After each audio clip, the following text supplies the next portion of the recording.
Hello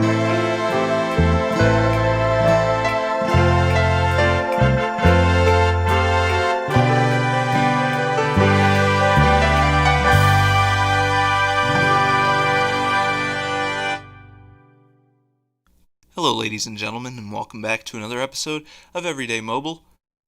Now if you're new around here, before we get started, I would like you to, if you already haven't, hit the subscribe button and the notification bell right next to it to receive premium first-class content delivered straight to you, and so you don't miss out on anything new around here. Now, if you're not looking for a huge, high-performing, super-spec smartphone or tablet device, then first of all, welcome to Everyday Mobile. This is just the spot for you. And then second of all, I want to say that you're typically going to be looking for really key performance in three basic areas. Number one is going to be storage space. You're definitely going to want quite a bit of that. Number two is going to be the camera, good quality photos and even videos. And then thirdly, you are going to want a nice battery, which is what we will be talking about today. And as of right now, I do have every intention of making a follow-up video to this one, because I don't think I can fit everything that I want to talk about batteries into this video. As short as I make it, I think there's still going to be more, so do stay tuned for that, and like I said, hit the subscribe button. But other than that, let's go ahead and get started with today's topic. What are we going to be talking about today as far as batteries? Well, I'm glad you asked. Today we will be talking about the differences between Android and iPhone batteries, as well as what to look for in a battery when you're buying a new device, and battery health. Okay, so let's go ahead and get started with it. First I want to define for you the difference between battery life and battery lifespan. A lot of times these, maybe you can't find the right word, or these are used interchangeably and in the wrong way. Okay, so there's a difference. Battery life is the amount of time it takes for your device to deplete from 100 to 0% charge. We know this, okay? This is what literally every battery test video is centered around, is how long it takes for the device to go from 100% to 0%, how long your phone's going to last on a charge. That is battery life. You know that one. A battery lifespan is the amount of time your device's battery is capable of properly serving your device. In other words, before you need to get the battery replaced or just get a new phone overall, that's how long your battery is going to be doing well in your device. Because as we know it, batteries age and they wear out. So those are the differences there that I want to point out. Next, let's go ahead and get to battery capacity, the amount of charge that your battery can hold. And this is measured in mAh, or milliamp hours. You're going to hear me reference this a lot, but it's milliamp hours. I will say mAhs, like say 1200 mAhs. Okay, so you're going to go ahead and want to note that. And then I want to point out a difference here, that there is a difference between mAh and mA, milliamperes. Milliamps, I will call it for short, is the amount of charge that's measured flowing through the device. In other words, not what your battery can hold, but how much is used when you use your device, whenever different tasks are used. Obviously, gaming and video playing are going to be a lot more demanding on your battery than other functions. So this measures how much charge is flowing through your phone for specific actions, and then usually charging, like chargers and such, are measured in watts. So Apple's standard for iPhone, and at this point it's become the slowest charger, is the 5-watt charger. And then there's also 10 or 12 watt is usually the standard for iPad charging. And then 18 watt is the fast charging. I will also note that a lot of smartphones these days it's a lot more than that. I think some of them get up to the 90s in like 94, 96 watt charging, and that is super fast. I've seen some videos on that before, which is really cool. Now, whenever you're buying a phone, you're going to want to pay attention to the amount of milliamp hour, to the mAh standard on it. The largest, I believe, for an iPhone battery is 3,969 mAh. It's close to 4,000, but not quite there. And so that's the largest for size and battery. However, the S20 Ultra, the Samsung Galaxy S20 Ultra, is running a 5,000 milliamp hour battery, 5,000 mAh, and you think, good night, that's a difference. Well, here's the thing. Android may put bigger batteries in there, but most of the time, iPhone or iOS devices do better somehow with what you put into them. iPhones especially are true. They have smaller batteries in them, but they do well in functioning off of the battery power they are given, no matter if they're smaller, and the reason that they put smaller ones in there is to make a sleek design or make the phone be able to be smaller so it can fit into your pocket easier. But that is that. So we're going to go ahead and move on to wear and tear. Now, batteries don't last forever, and this is as much as we hate to admit this. In our smartphones, the batteries are eventually going to need to be replaced. A lot of times it's super inconvenient, but it has to be done. And so wear and tear is just everyday life. It's nothing we can't help unless you just let your smartphone or smart device just sit in the box.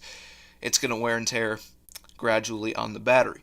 Your battery's lifespan is set to a certain amount of cycles. Usually the amount of charge cycles is about 500, sometimes more, sometimes less. It depends. Now you may be asking, what is a charge cycle?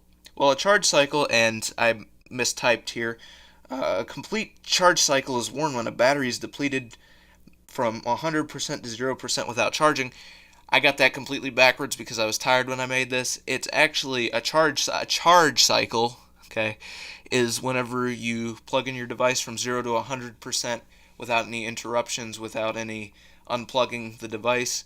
When it charges from 0 to 100%, it puts a certain amount of wear on your battery known as one charge cycle, one complete charge cycle. And so if you were to charge it from 40 to 80%, then it would be 0.4 or 40% of a charge cycle, not a complete one, but because you're charging only 40% of the battery and not the full 100, and so the principle is the same there throughout, so you can calculate that easily on how much you're using. And like I said, you're usually good for about 500 of these before you're going to need to change your battery, so just note that in your mind.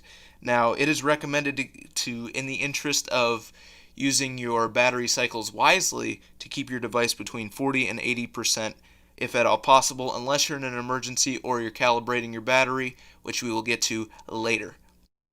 I would like to talk about now battery health. So as this battery, as I've talked about here, and I know it's kind of boring, hearing my voice is boring enough, but talking about this, believe me, it'll get more practical here as we go. So how good is your battery? You may be asking that yourself. Many newer devices have the capability to track how well your battery is currently performing compared to when it was brand new. Obviously, your battery was at its best state when it first came out of the factory. This is referred to as battery health, this tracking. Now, I will say that not every single device has this battery tracking, but some do. So you may be asking, where can I find it? Well, I'm going to go ahead and say that we'll get to that in a second with the screenplay. First, iOS devices in general running iOS 11.4 or later will provide this option in the settings. You can find this in the settings, and like I said, I'll show you how here in a bit. So, and then Android 9, this is a little bit more iffy. Android 9 or Android Pie, whatever you prefer, and higher has, now this might not be true for every Android, but in the ones I've seen, they kind of just tell you a general status of how the battery's doing, like in a word. Like, it won't give you a number, it'll just say, it's doing good, it's excellent, it's good, it's fair, mediocre, poor, whatever it may be, but it doesn't get too much more detailed than that. If you have an older Android device or would like to see a more detailed report of this, then just wait, I will show you here in the Android screenplay. So, like I said, I do plan on doing, as of right now, another video on more battery tips and tricks and more that you need to know, but until then, let's get on with the screenplay and see where this actually applies. As is our tradition, we will start on iOS. So open up your settings, and you can find all your battery settings right here by scrolling down to the battery section. You can see here, oh, by the way, if you're missing your battery percentage number in your status bar, then this is where you find it. You can turn it on or off here. Of course, realize that when you turn the low power mode on, that's going to force that on. So you can see here battery health, and it says 100% battery health, which that means that, well, okay, if you want to be fair, that this battery originally had a 1715 mAh capacity, and I put in a 2200 to replace it when it was getting old. This number was down to about 80%, I think, which is when it's recommended to change your phone battery to get it replaced. So I had it changed when it got to about 80%, and I put in an even bigger battery in there because why not? And it's been serving me well since. So that maximum capacity got back up to 100. So this is where you view your battery health status on iOS. Not going to drag it out just yet. We will get to more of this in the next episode. Okay, so on Android it's going to be a little bit more different. Like I said, in the settings they haven't really done as much with the battery health. But if you want to come on over here, download this app called AccuBattery from the Google Play Store. I will link it down in the description so you can download it easily and find it. So it's recommended to keep this on here for maybe a week or more, just and use your device like normal with it on, and make sure that it gets accurate readings before you go and check the battery health feature. But once you've done that, like I have, then you can go ahead and open it up, and you can see here all of the different settings and readings and stuff that it's taken. You're going to want to come down here to the battery health tab, and then once you're over here you can see the health here and this number 70%, which is equivalent to the one that we just saw on my iPhone. So basically what the battery health is it's a measure when you bought the phone or the device, whatever, when it was brand new, then it had a brand new battery in there with 100%. It could use 100% of the battery, but as you started using it, and it's normal, it just started eating away at it because that's how batteries work. They don't last forever.